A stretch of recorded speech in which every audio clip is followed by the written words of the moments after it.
Hello everyone, my name is Divyansh. Dreams are not the thing which you see in sleep.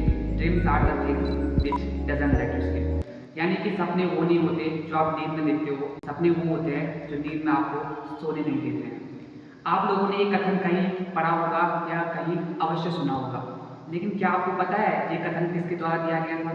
ये कथन दिया गया था भारत के पूर्व राष्ट्रपति और महान वैज्ञानिक डॉक्टर एपीजे अब्दुल कलाम द्वारा। एपीजे अब्दुल कलाम का जन्म आज ही के दिन 15 अक्टूबर 1931 को तमिलनाडु के रामेश्वरम में हुआ था।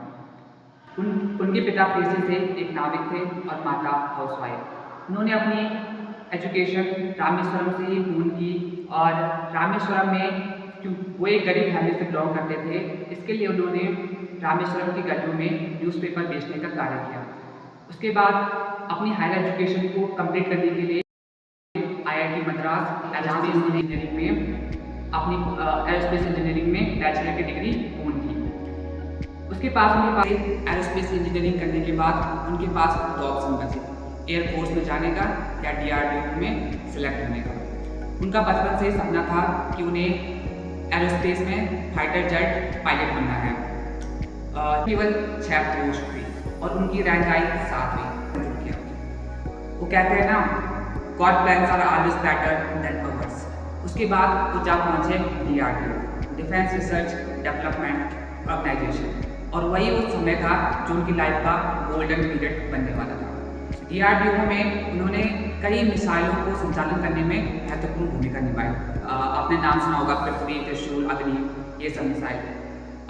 डीआरडीओ के बाद डॉक्टर एपीजे अब्दुल कलाम गए। इसकी मुलाकात उस समय के देश के सबसे बड़े वैज्ञानिक विक्रम साराभाई से, जिन्हें अंतरिक्ष अनुसंधान का जनक भी कहा जाता है। कलाम और विक्रम साराभाई ने मिलकर भारत की स्पेस एजेंसी इसरो को दुनिया के एक अहम आयाम तक पहुंचाने में मदद। 2002 से लेकर 2007 तक वह भारत के 11वें राष्ट्रपति। यही ये पीरियड था जिस समय उन्हें भारत का जनता का राष्ट्रपति यानी पीपल प्रेसिडेंट से संबोधित किया जाने लगा।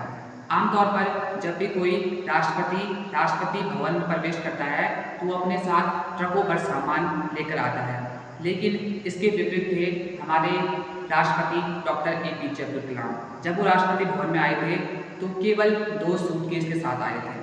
2007 में उनका कार्यकाल खत्म। 2007 के बाद जब उनका राष्ट्रपति का कार्यकाल खत्म हो गया तो वो लग गए राष्ट्र पीढ़ी के विकास में।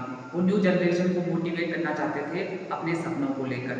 2007 से लेकर 2015 तक उन्होंने कई स्कूलों, सेमिनार्स, कॉलेजों में बच्चों को एड्रेस किया और इवन 27 जुलाई 2015 को जब उनकी मृत्यु हुई तो आईआईएम शिलांग में बच्चों को संबोधित कर रहे थे।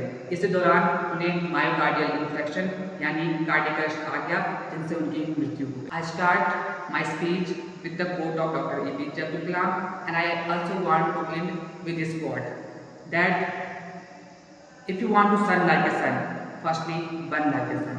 अगर आप सूरज की तरह चमकना चाहते हो तो पहले सूरज की तरह चलना सीखो। Doctor APJ Abdul Kalam name will be always shine like a star. His countrymen never forget him. Thank you so much.